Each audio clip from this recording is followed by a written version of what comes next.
Monkey Prince issue 5. Matt, you read this. Yeah, so the end of the last issue, Penguin was possessed by a demon. Batman came in and helped. They exorcised the demon out of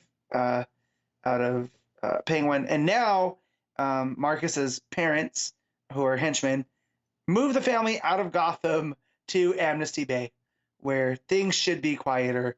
And Marcus is enrolling in a new school. He's worried he's going to run into Saifu Pigsy. Is he here in the town?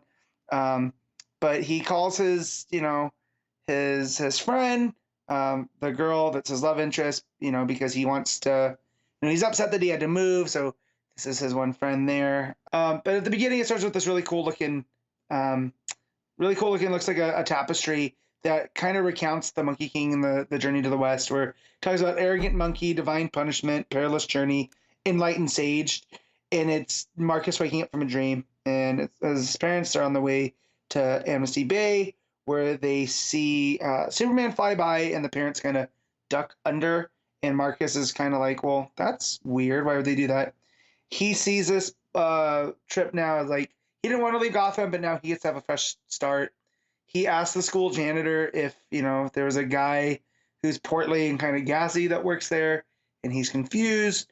And then this goth-looking girl with kind of looks like Raven. She's real pale skin, purple hair up front.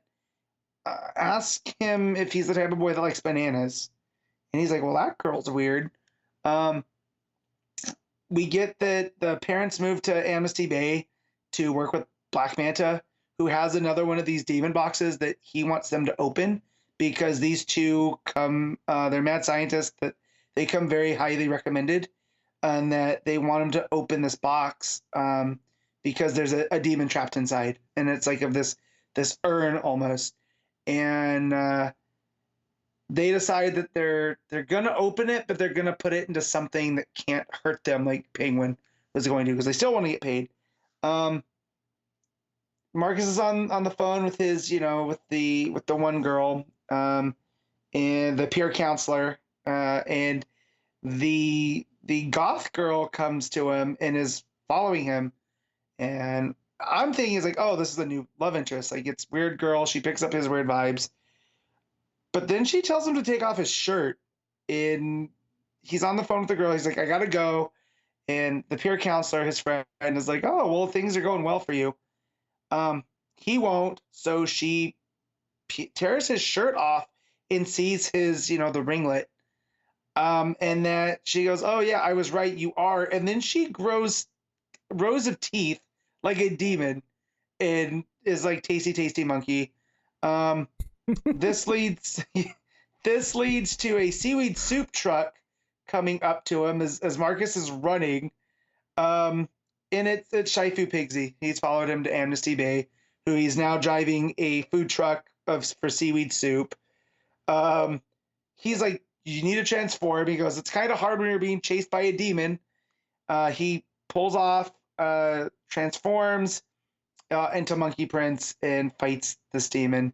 Saifu gives him a staff because he saw how Robin, had fought with the staff, and that, his dad was good with one. But he ends up in the water, which is one of Marcus's big fears, which gives, the demon an edge. So he freaks out, transforms back, fights with the staff, and throws her into the water where she stays.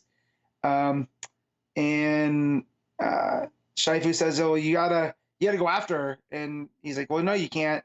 And, I can't. I'm afraid of the water. Come to find out that this girl isn't a demon, as we see.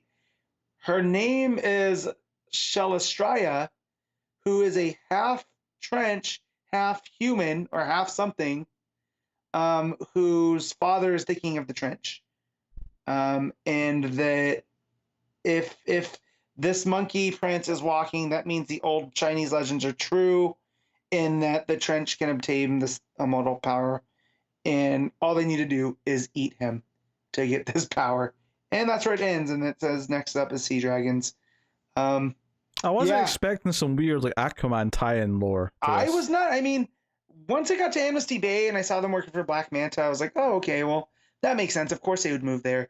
Not expecting, when she grew all the teeth, I was like, oh, she's a demon. And we've seen this before, right? We saw that in Gotham. Was not expecting the trench at all. So I hope how we had, Batman and Robin making cameos. I'm hoping we see the Aquaman. I'd like to see Jackson interact with Monkey Prince, Mhm. because I feel like he knows something about having parents that are not on the up and up, and hiding stuff from him and who he really is. And Shifu's still saying like, well, no, you're real dad. And he goes, no, these are my real dad. So there's something going on with how he was conceived, right? Whereas, was he actually adopted? Was the mom, with the Monkey Prince, and that's where he comes from? There's a lot of mysteries that are still being seeded, but it does remind me of when we read New Superman, and that Yang is constantly, throwing these like fun moments in that still create this character. So having the Trent show up, not expected, and should make for some fun, because now the kid who's afraid of water and it's kind of his weakness, he is surrounded by it. So and the villains are coming from it. But yeah, the art's really good. It's still the same. I'm drawing a blank on the artist. It's Yang, and I want to say it's Chang. Yeah, it's Chang. And it's still up on the up and up. I like the way that it switches from Marcus, where the first page is very flat kind of art, like old style, almost like a tapestry, to the more filled out and not rounded, because what's the opposite of flat art? The shade and depth. That's the word more. It's the art's more deep and the colors are vibrant. So, but yeah, no, I'm gonna give this 7.5. All right, cool.